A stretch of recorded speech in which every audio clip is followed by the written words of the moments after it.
విద్యుత్పై శ్వేతపత్రం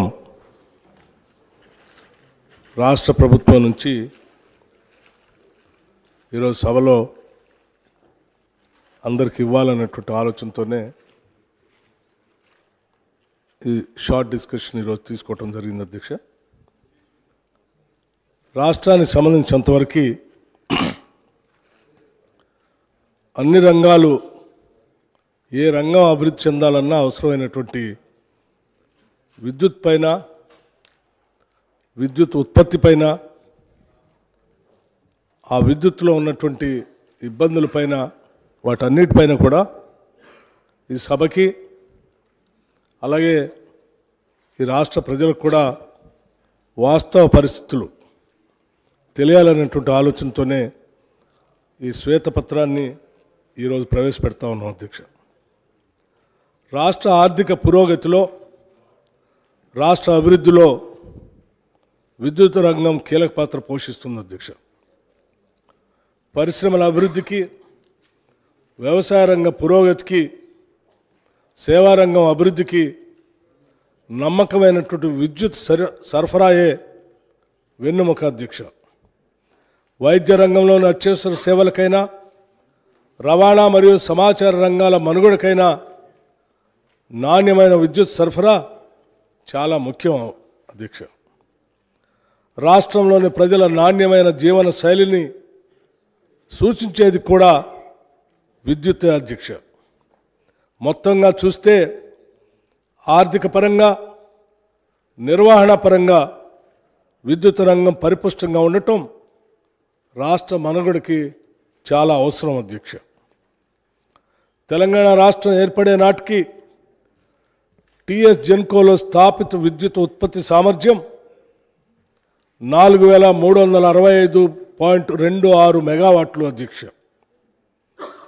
రాష్ట్రం ఏర్పాటు కన్నా చాలా ముందుగానే ఆనాటి నాయకులు ముందు చూపుతో తెలంగాణలో 2960 మెగావాట్ల విద్యుత్ ఉత్పత్తి కేంద్రాలకు అవసరమైన ప్రణాళికలు, పనులు అప్పటి నాయకత్వం ఆలోచన చేసి ఏర్పాటు చేసి ప్రారంభించింది కూడా అధ్యక్ష.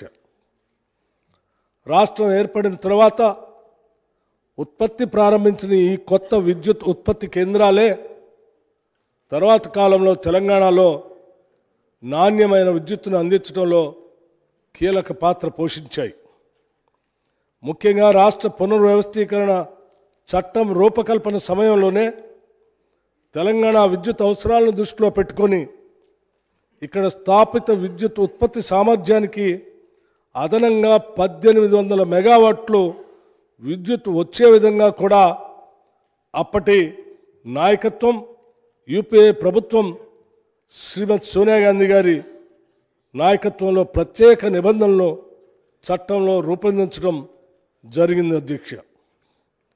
రాష్ట్రం ఏర్పడిన తర్వాత గత ప్రభుత్వం మొదలుపెట్టి పూర్తి చేసింది కేవలం 1080 మెగావాట్ల భద్రాద్రి థర్మల్ ప్రాజెక్టు మాత్రమే. ఈ ప్రాజెక్టు కూడా పూర్తి కావటానికి సుదీర్ఘకాలం పట్టింది అధ్యక్ష. ప్రమాణాలకు విరుద్ధంగా సబ్ క్రిటికల్ టెక్నాలజీ ఉపయోగించడం వల్ల పెట్టుబడి వ్యయం కూడా గణనీయంగా పెరిగింది. మరొక ప్రాజెక్టు బొగ్గు గనులకు అత్యంత దూరంగా నిర్మాణంలో ఉన్న 4000 మెగావాట్ల యాదాద్రి థర్మల్ పవర్ ప్రాజెక్టు. ఈ ప్రాజెక్టు వ్యయంలో కేవలం బొగ్గు సరఫరా అదనపు వ్యయమే సంవత్సరానికి 800 కోట్లు అధ్యక్ష.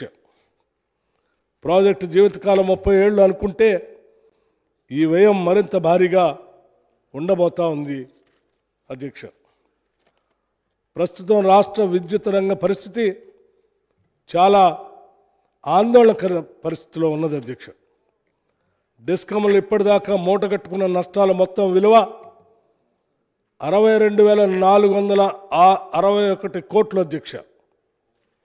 31 అక్టోబర్ 2023 నాటికి అప్పులు మొత్తం 81,516 కోట్లు. ఈ అప్పుల మొత్తంలో 30,406 కోట్లు కరెంటు సరఫరా చేసిన జనరేటర్లకి బకాయిలు చెల్లించడం కోసం తీసుకున్న రోజువారీ నిర్వహణ మూలధనం అధ్యక్ష, మూలధన రుణం. ఇవి కాకుండా విద్యుత్ ఉత్పత్తి సరఫరా సంస్థలకు 28,673 కోట్లు బకాయిలు ఇంకా చెల్లించవలసి ఉంది అధ్యక్ష. విద్యుత్ కొనుగోళ్లలో డిస్కమ్లు ఇన్ని ఇబ్బందులు ఎదుర్కోవటానికి ముఖ్య కారణం రాష్ట్ర ప్రభుత్వంలోని వివిధ శాఖలు ఏళ్లుగా చెల్లించని 28,842 కోట్లు బకాయిలు అధ్యక్ష. ఈ మొత్తం బకాయిల్లో ఒక్క సాగునీటి శాఖ చెల్లించవలసిన బకాయిలు 14,193 కోట్లు. ఇవి కాకుండా విద్యుత్ కొనుగోళ్లు వాస్తవ సర్దుబాటు ఖర్చుల కింద ట్రూ అప్ కింద గత ప్రభుత్వం డిస్కామ్కి చెల్లిస్తానని మాట తప్పిన 14,928 కోట్ల భారం డిస్కామ్ల ఆర్థిక స్థితిని మరింత కుంగదీసే అధ్యక్ష. ఈ పరిస్థితుల్లో కేవలం రోజువారీ మనుగడ కోసమే డిస్కమ్లు అలవికాని అప్పులు చేయవలసిన స్థితికి చేరాయి. విద్యుత్ కొనుగోళ్లకు అవసరమైన నిధులను ఈ అప్పుల మార్గంలో సమకూర్చుకోవటం చాలా కష్టంగా కూడా ఉంది అధ్యక్ష. గత ప్రభుత్వం సకాలంలో చెల్లింపులు జరపకపోవటం వల్ల, సంస్థలకు ఇచ్చిన వాగ్దానాల్ని నిలబెట్టుకోకపోవటం వల్ల ఇవాళ డిస్కమ్లు అప్పుల ఊబిలో కూరుకునిపోయి ఉన్నాయి అధ్యక్ష. విద్యుత్ సంస్థలకు సకాలంలో విడుదల చేయవలసిన నిధుల విషయంలో గత ప్రభుత్వం ఆర్థిక క్రమశిక్షణ పాటించకపోవటం వల్ల ఆర్థికంగా కుదేలైన విద్యుత్ రంగాన్ని గత ప్రభుత్వం నుండి వారసత్వంగా పొందినప్పటికీ రాష్ట్రంలోని విద్యుత్ వినియోగదారులందరికీ నాణ్యమైన నమ్మకమైన విద్యుత్తుని బాధ్యతాయుతమైన పారదర్శక మార్గంలో అందించడానికి, వ్యవసాయ రంగానికి ఉచిత విద్యుత్ అందించడానికి ఈ ప్రభుత్వం కట్టుబడి ఉన్నది అధ్యక్ష. రాష్ట్ర విద్యుత్ రంగం ప్రస్తుతం ఎదుర్కొన్న ఆర్థికపరమైన సవాళ్లను దృష్టిలో పెట్టుకొని గత ప్రభుత్వం మా ప్రభుత్వానికి అనేక సమస్యలతో వదిలివేసిన విద్యుత్ సంస్థల ప్రస్తుత స్థితిని రాష్ట్ర ప్రజలకు వివరించవలసిన బాధ్యత మా పైన ఉన్నది. అందుకే రాష్ట్రం ఏర్పడిన నాటి పరిస్థితులను, తదనంతరం దాదాపు 10 ఏళ్ల పాటు గత ప్రభుత్వం విద్యుత్ సంస్థలను నిర్వహించిన తీరును, ఆర్థికంగా నష్టాల్లోకి నెట్టిన తీరును ఈ శ్వేతపత్రం ద్వారా వివరించే ప్రయత్నం చేశాం అధ్యక్ష. తద్వారా ఒక అర్థవంతమైన చర్చ జరిగి విద్యుత్ రంగ విషయంలో తీసుకోవాల్సిన చర్యల గురించి కొన్ని విలువైన సలహాలు, సూచనలు ఈ సభలోని సభ్యులందరూ, చివరికి ప్రతిపక్షానికి సంబంధించిన సీనియర్ శాసనసభ్యులతో సహా ఈ సభలో ఉన్నటువంటి మిగతా శాసనసభ్యులందరూ కూడా ఈ అంశాలపైన లోతుగా అధ్యయనం చేసి, లోతుగా అర్థం చేసుకొని రేపు భవిష్యత్తులో ఈ రాష్ట్రంలో విద్యుత్ రంగానికి సంబంధించిన సమస్యలు అధిగమించడానికి, ఈ రాష్ట్ర ప్రజలకి నాణ్యమైనటువంటి విద్యుత్తును అందించడానికి తగినటువంటి సలహాలు, సూచనలు ఇవ్వవలసిందిగా కూడా వారందరికీ వివరించడం కోసమే ఈ శ్వేతపత్రం, అట్లా ఈ రంగానికి సంబంధించిన సమగ్రమైన సమాచారాన్ని సభకు అందిస్తూ ఉన్నాం అధ్యక్ష. ఉదాహరణకి అధ్యక్ష, మనం ఒకసారి ఈ రాష్ట్రంలో ఉన్నటువంటి లోన్లు సంబంధించి విద్యుత్ రంగానికి సంబంధించిన బకాయిలు ఎంత భారంగా, ఆందోళనకరంగా ఉన్నాయో ఒకసారి మనమందరం అర్థం చేసుకోవాల్సినటువంటి పరిస్థితి కూడా ఉంది. గత ప్రభుత్వం వారు వచ్చిన తర్వాతనే ఏదో ఈ రాష్ట్రంలో కరెంటు ఉత్పత్తి జరిగినట్టు, విద్యుత్ రంగానికి సంబంధించినటువంటి ప్రాజెక్టులు వాళ్లే పెట్టినట్టు, వారు వచ్చిన తర్వాతనే ఈ రాష్ట్రంలో ఉచిత కరెంటు ఇస్తున్నట్టు, వారు వచ్చిన తర్వాతనే ఈ రాష్ట్రంలో బల్బు వెలుగుతున్నట్టు ప్రతి సందర్భంలో గత 10 సంవత్సరాలుగా వారు మాట్లాడినటువంటి విషయాలు గుర్తుకొచ్చి నేను వాస్తవ విషయాలు ఈ సభ దృష్టికి తీసుకొని రాదలుచుకున్నాను. అధ్యక్ష, మీరు రాకముందే ఈ రాష్ట్రంలో అనేక విద్యుత్ రంగ ప్రాజెక్టులు స్థాపించబడ్డాయి. అలాగే భవిష్యత్ తరాల అవసరమైనటువంటి విద్యుత్ రంగాన్ని దృష్టిలో పెట్టుకొని ఈ రాష్ట్ర విభజన కంటే ముందే 2013, 14, 15 కంటే ముందే ఆనాడు ఈ దేశంలో పాలన చేసినటువంటి యూపీఏ ప్రభుత్వానికి సంబంధించిన ప్రధానమంత్రి మన్మోహన్ సింగ్ గారి నాయకత్వంలో, ఆనాటి యూపీఏ చైర్పర్సన్ సోనియా గాంధీ గారి నాయకత్వంలో దేశంలో అవసరాలను దృష్టిలో పెట్టుకొని ముందుగానే ఆలోచన చేసి అనేక ప్రణాళికలతో అనేక విద్యుత్ ప్రాజెక్టుల్ని పెద్ద ఎత్తున ఈ దేశంలో తీసుకొని రావటం, అందులో భాగంగా ఈ రాష్ట్రంలో కూడా ఏర్పాటు చేసే కార్యక్రమంలో ముందుకు పోబట్టే ఈరోజు రాష్ట్ర విభజన జరిగిన తర్వాత కూడా అవన్నీ ప్రొడక్షన్లోకి వచ్చి ఈరోజు రాష్ట్రంలో విద్యుత్తుని మనం అందించగలిగాం. అటువంటి వాస్తవ పరిస్థితులన్నింటినీ కూడా వక్రీకరించి ఈ రాష్ట్ర ప్రజలకి వాళ్ళు ఏమీ లేదు, అంతా మా వల్లనే విద్యుత్ ఉత్పాదన జరిగింది, మా వల్లనే విద్యుత్ సరఫరా జరుగుతుందని చెప్పే ప్రయత్నం గత ప్రభుత్వాలు చేశాయి. వాస్తవ పరిస్థితుల్ని ఈ సభ దృష్టికి తీసుకొని రావడంతో పాటు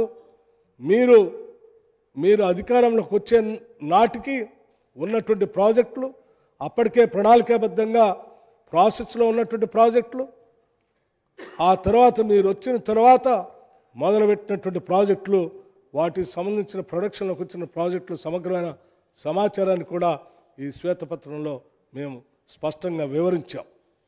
మీరు వచ్చిన తర్వాత అదనంగా కొత్త ప్రాజెక్టులు తీసుకొని వచ్చి కావలసిన రీతిలో ఎన్ని రెట్ల రీతిలో ఉత్పత్తి కేంద్రాలను ప్రారంభించాలో ఆ స్థాయిలో ప్రారంభించకపోగా ఉన్న వాటినే కుదేలేటట్టుగా మీరు చేసిన అప్పులు అత్యంత ఆందోళనకరంగా మారాయి అధ్యక్ష.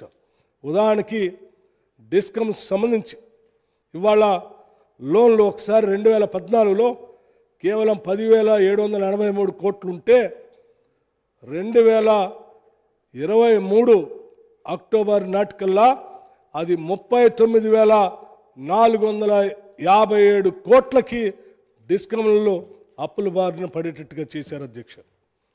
అలాగే ట్రాన్స్కోకు సంబంధించి కేవలం 2,911 కోట్లు మాత్రమే అప్పులుంటే 2014 నాటికి అది 2023 నాటికల్లా 50,136 కోట్లకి అప్పుల పాలు చేశారు అధ్యక్ష.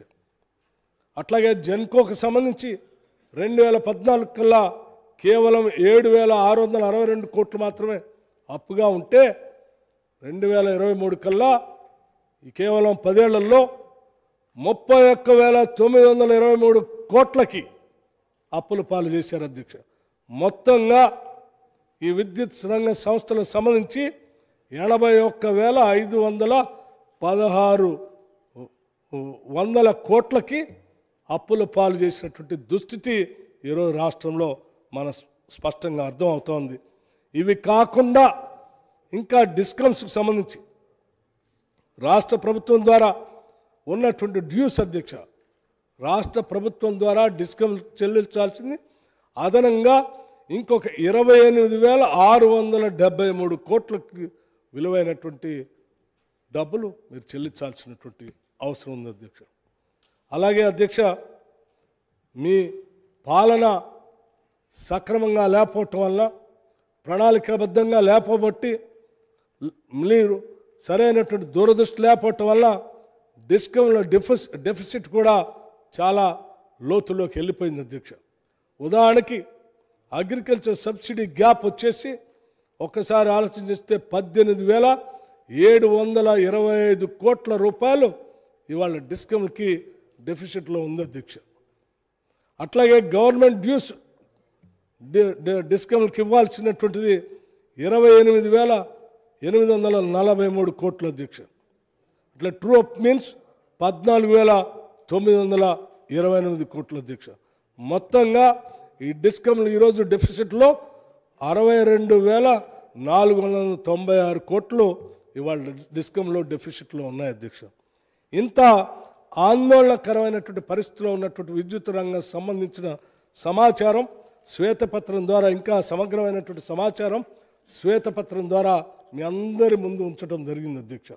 మీరందరూ కూడా దయచేసి బాగా ఆలోచన చేసి ఈ విద్యుత్ రంగ భవిష్యత్తులో దీన్ని బాగు చేయటానికి, ఈ అప్పుల ఊబిలోంచి బయటికి తీసుకొని రావడానికి, నాణ్యమైనటువంటి విద్యుత్తును అందించడానికి, వ్యవసాయ రంగానికి ఉచిత కరెంటు ఇవ్వటానికి, ఇంకా పారిశ్రామిక రంగానికి విద్యుత్ అందించడానికి సక్రమంగా ప్రణాళికాబద్ధంగా ముందుకు పోవటానికి మీ ఆలోచనలు, విలువైనటువంటి ఆలోచనలు, అభిప్రాయాలు స్పష్టంగా ఈ సభకు తెలియవలసిందిగా, చెప్పవలసిందిగా మీ అందరికీ గౌరవ సభాపతి గారి ద్వారా సభలో ఉన్నటువంటి సభ్యులందరూ కూడా విజ్ఞప్తి చేస్తూ, ఈ రాష్ట్రంలో ఉన్నటువంటి ప్రజలందరూ కూడా ఈరోజు విద్యుత్ రంగంలో జరిగినటువంటి అరాచకం, ఈరోజు ఈ విద్యుత్ రంగంలో జరిగినటువంటి ఈ నిరర్ధకమైనటువంటి అప్పులు, లేకపోతే నిరర్ధకమైనటువంటి ఆలోచనలు ఈ రంగాన్ని ఎంత ఇబ్బందులో పెట్టినటువంటి ఈ 10 ఏళ్ల పాలన గురించి అందరూ కూడా ఆలోచన చేయవలసిందిగా కూడా విజ్ఞప్తి చేస్తూ